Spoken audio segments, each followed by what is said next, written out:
Hello learners, welcome to Excel with Habeeba. If you like the video, please do like, share, subscribe and comment below. Let's start today's paper, that is Perspectives of Teacher Education, with the topic Professional Ethics, Values and Human Rights, and the subtopic Concept of Professional Ethics, Values and Human Rights. Let's start with what is a profession first. A profession can be defined as an occupation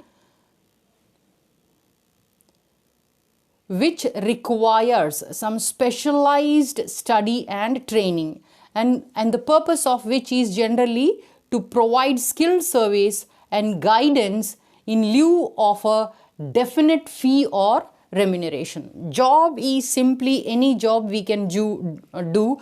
We can take a job in a shop or anywhere, but profession is something different, that is they get specialized study and training so that they become proficient enough in that particular profession, and generally to provide skilled service and guidance. For what? To get some fee or remuneration. Now let's see professional ethics. Now what is professional ethics? Let's understand here. Professional ethics are standards set by professional or the behavior and values of people working within a specific field, like our teacher education or school organizations or etc. Now what is professional ethics here?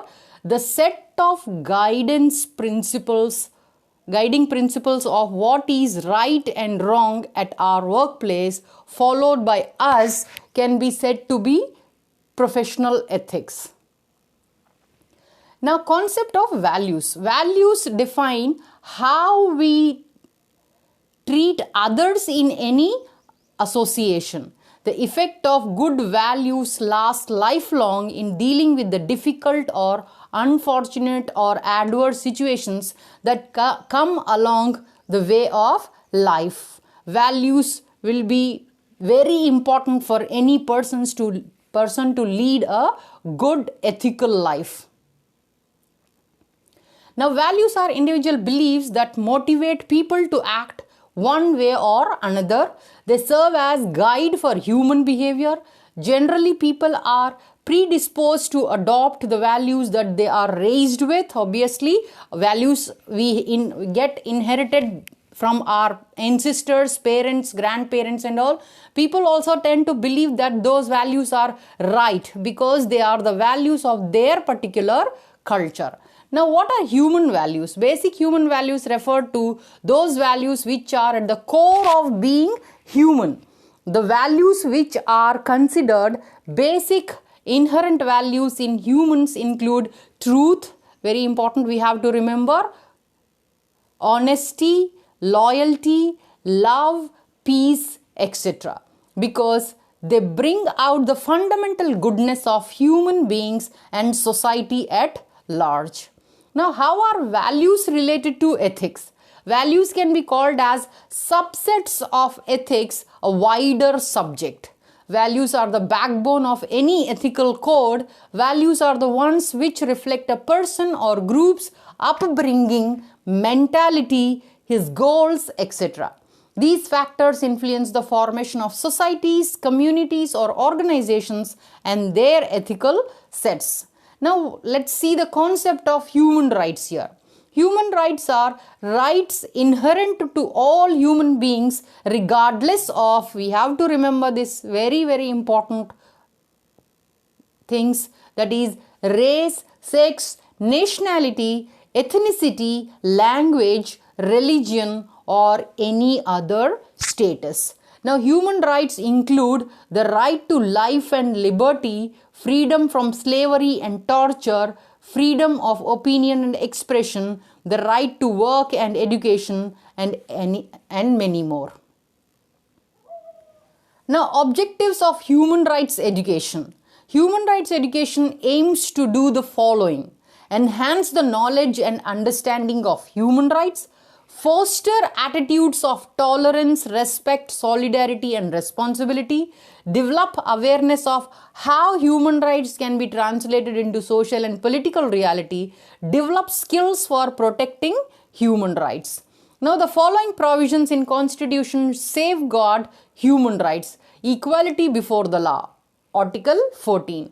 Non-discrimination on ground of religion, race, caste, sex and place of birth. Article 15. Equality of opportunity. Article 16.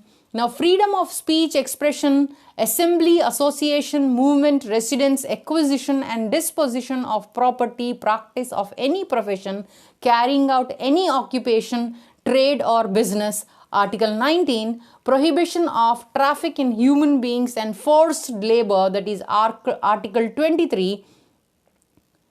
Prohibition of labor in case of children below 14 years, Article 24. Freedom of religion, Article 25.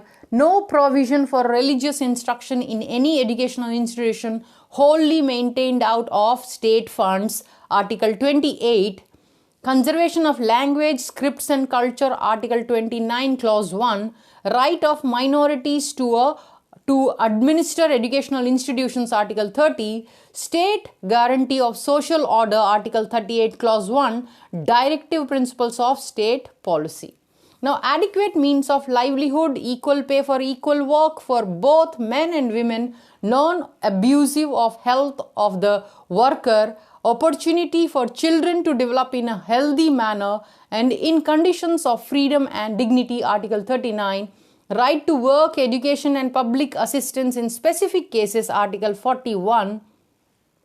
Provision for free and compulsory education of children up to 14 years of age, Article 45. Ensuring education and economic development of scheduled castes, scheduled tribes and other weaker sections of society, Article 46. So these are all the articles mentioned in the Constitution which all of us should follow. Now, what are professional ethics? Let's see here. Professional ethics are ethical principles that a person or a group of people in a particular environment are obliged to follow. They are the guiding principles that need to be followed by or are supposed to be followed by the people in that particular profession. Now, professional ethics is different for different professions depending on the weight of responsibility that accompanies it. Good ethics can help gain the confidence of superiors while also promoting integrity, which means continuing to do the right things even when they are not watched. That is very important. We should not bind with the ethics that somebody is watching us. No, ethics should be inbuilt in us.